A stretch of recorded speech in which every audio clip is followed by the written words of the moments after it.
रत्नागिरी जिल्हा पोलीस दलानं अंमली पदार्थ विरोधी जी मोहीम आहे अतिशय तीव्र केलेली आहे. मागील जानेवारीपासून जर आपण कालखंड लक्षात घेतला तर एकूण 17 लोकांविरुद्ध आम्ही अशा प्रकारची कारवाई केलेली आहे. त्याच्यामध्ये जे अंमली पदार्थ आहेत, गांजा असेल, MD असेल किंवा टर्कीसारखे दुसरे नशा करण्यासारखे पदार्थ आहेत, ते जप्त केलेले आहेत आणि त्यांच्याविरुद्ध कठोर अशा प्रकारची प्रतिबंधक कारवाईसुद्धा केलेली आहे. आजवर अनेक लोकांना जिल्ह्याबाहेर तडीपारसुद्धा करण्यात आलेला आहे. त्यांना वेगवेगळ्या जिल्ह्यामध्ये तडीपार करून त्यांना पाठवण्यात आलेलं आहे. अजूनही काही लोकांच्या विरुद्ध कारवाई जी आहे ती चालू आहे. त्यांच्याबद्दलची प्रक्रिया चालू आहे आणि त्याच्याबद्दल लवकरच त्यांचा निर्णय होऊन त्यांनासुद्धा जिल्ह्याबाहेर तडीपार करण्याची प्रक्रिया चालू आहे. ह्याचाच एक भाग म्हणून आम्ही दुसरी एक मोहीम आम्ही शहरामध्ये चालू ठेवली.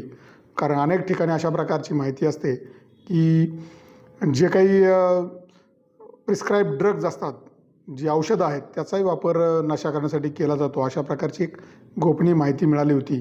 म्हणून ज्या ठिकाणी 24 तास औषधं विकण्याची परवानगी अशा प्रकारच्या फार्मसी दुकानांना सुद्धा आम्ही नोटिसेस दिलेल्या आहेत की त्यांनी रात्री 11:30 नंतर कुठल्या प्रकारचं शीतपेय किंवा कुठल्या प्रकारचं इतर वस्तू विकू नयेत, जेणेकरून त्याचा उपयोग अशा प्रकारचे नशा करण्यासाठी केला जातो.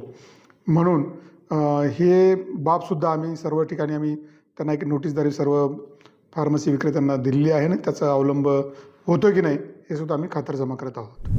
आपल्या सर्वांना कल्पना आहे, पूर्णगड पोलीस ठाण्याच्या हद्दीमध्ये एकूण 13 बांगलादेशी नागरिकांना आम्ही पकडलं होतं आणि त्यांच्याविरुद्ध कायदेशीर कारवाई केली होती.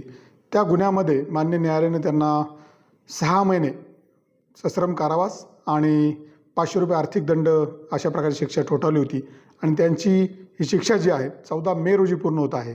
त्यामुळे त्यांच्या इथून परदेशी बांगलादेश इथे पाठवण्यासाठी डिपोर्टेशनची प्रक्रिया आहे ती आम्ही सुरुवात केलेली आहे. त्यासाठीचा जो पत्रव्यवहार आहे तो आम्ही संबंधित एजन्सीला केलेला आहे आणि त्यानंतर लगेचच त्यांना बांगलादेशमध्ये पाठवण्याची जी कारवाई आहे ती लगेचच सुरू केली जाईल आणि त्यासाठी लागणारा जो काही गार्ड आहे किंवा त्यासाठी लागणारं जे काही व्यवस्था आहे त्यासाठी आम्ही सध्या तयारी करत आहोत आणि त्यांना 14 तारखेनंतर कोणत्याही वेळेस जेव्हा आम्हाला सूचना मिळेल त्यावेळेस त्यांना बांगलादेशमध्ये त्यांना पाठवलं जाईल, त्यांना तिथील एजन्सीकडे सुपूर्द केलं जाईल. आपल्याकडे एकूण 3 पाकिस्तानी नागरिक असून ते लाँग टर्म व्हिसा LTV या वर्गवारीमध्ये त्यांचा व्हिसा आहे आणि अशा लोकांना केंद्र सरकारने त्यांना जो त्यांचा निर्णय होता त्याला 48 तासापासून जो देश सोडून देण्याबद्दलचा निर्णय होता त्याच्यातून सूट दिलेली आहे. त्यामुळं त्यांना